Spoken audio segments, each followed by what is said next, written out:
कन्या उच्चतर माध्यमिक विद्यालय खेरली हफीजपुर ग्रेटर नोएडा में मनु महोत्सव 2025 का आयोजन बड़ी धूमधाम के साथ संपन्न हुआ।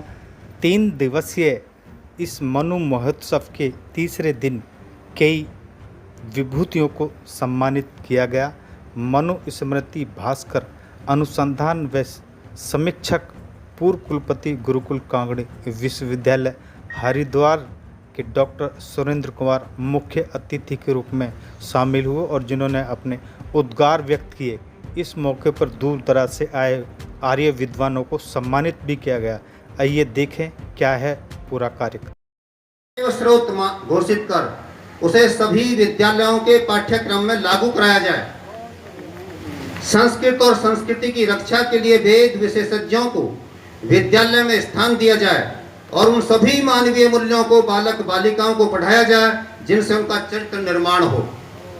इसके लिए मनुस्मृति के अंशों को विशेष रूप से सम्मिलित किया जाए। प्रस्ताव संख्या 4, महर्षि मनु को आदि संविधान निर्माता घोषित कर उनके द्वारा स्थापित की गई विधि व्यवस्था से आज के अधिवक्ताओं को जोड़ने के लिए प्रत्येक विधि महाविद्यालय में महर्षि मनु विधि संकाय स्थापित किया जाए।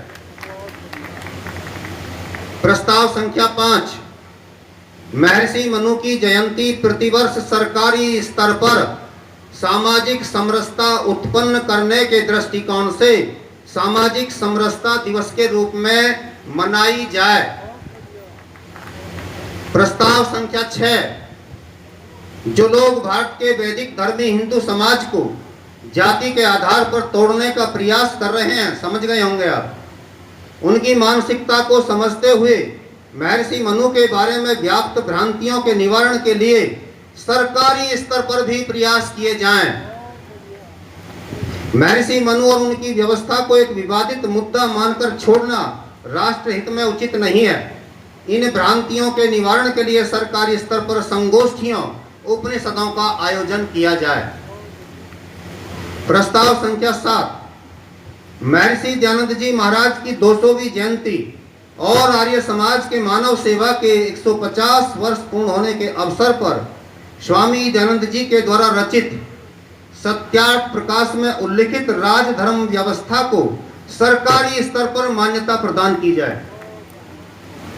आर्य समाज के विद्वान प्रोफेसर सुरेंद्र कुमार जी द्वारा बड़े परिश्रम से तैयार की गई विशुद्ध मनुस्मृति को भारत के समाज विज्ञान और राजनीति विज्ञान का प्रेरणा स्रोत ग्रंथ स्वीकार किया जाए।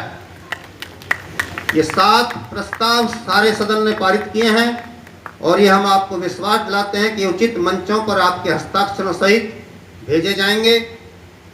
ये विश्वास आपको आर्य प्रतिनिधि सभा जनपद गौतम बुद्ध नगर दिलाती है।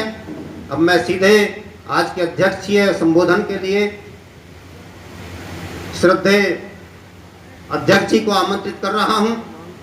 हमारे बीच में अब देखिए समय की बहुत ज्यादा बाध्यता हो चुकी रखी है आपके सामने कि आज की समाज व्यवस्था क्या है और पुरानी समाज व्यवस्था क्या है।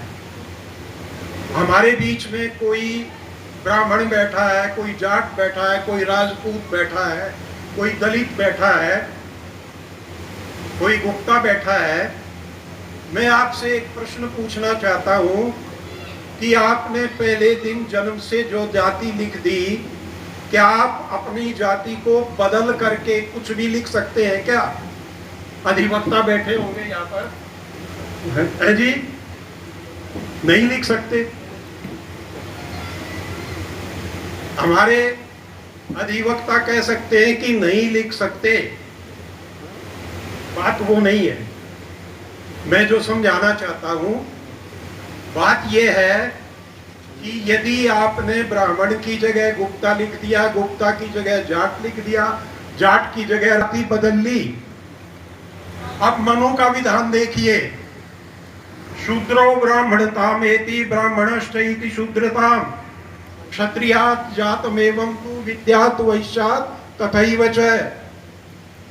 कभी भी एक वर्ण धारण करने के बाद में अगर कोई शूद्र रह गया, वो ब्राह्मण बनना चाहता है, तो ब्राह्मण की योग्यता ट्रेनिंग पा करके कभी भी जीवन में ब्राह्मण बन सकता है। और ब्राह्मण अपने कर्तव्यों को छोड़ देता है तो वो वापिस शूद्र बन सकता है। इसी प्रकार वैश्य और क्षत्रिय के कुल में जातम जन्म लिया हुआ बालक या व्यक्ति भी अपने वर्ण को परिवर्तन कर सकता है। तो आप ये बताइए, मनु का संविधान जातिवादी हुआ कि आज का संविधान जातिवादी हुआ? अपना निर्णय कर लिया। बहुत सुंदर निष्कर्ष आदरणीय डॉक्टर साहब ने निकाला है। प्रजापति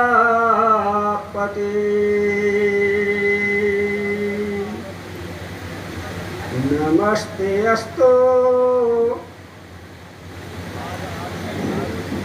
हम सभी मंच पर मैंने भी सुनी है, सारे विद्वानों की बातें सुनी है। मैं कोई नई बात बताने नहीं जा रहा हूँ, पर इतना जरूर बता दूंगा क्योंकि मैं उस समाज से हूँ जो इस अत्याचार अनाचार की भोगी रही है। इसलिए मैं आज कह रहा हूं, मैं तुम्हें उदाहरण भी दूंगा। मैंने कहां तक ये इसको पाने के लिए, इस स्थान को पाने के लिए मैंने कितना प्रयत्न किया होगा, कितनी यात्राएं सही होंगी समाज के द्वारा। पर देखो, महर्षि मनु जी ने, आज के वर्तमान में मैं ज्यादा समय नहीं लूंगा आपका, थोड़े से बीच में ही मैं आपकी अपराध कर दिए पुरुष में। वाणी के लिए एमए लगा यार, ये पढ़ो लिखा है ना। वाणी की पुरुष भी आ गई, वाणी की दिखा डिग्री। एमए कैसे तू एमए डिग्री दिखा, वाणी की क्या मतलब कि तू अपने आगे एमए लिखे तो तू डिग्री दिखा, अपनी डिग्री एमए की। वाणी की member of Arya Samaj. Police वाले बोले भैया या सुबह बोलो। हाँ, ये आरएसएस के लोगों ने भी कह दिया, जो 50 साल पीछे हमसे बने हैं, ये भी कहते हैं कि आर्य समाजी से मत रखियो, तो तुम सब एमए पास बैठे हो।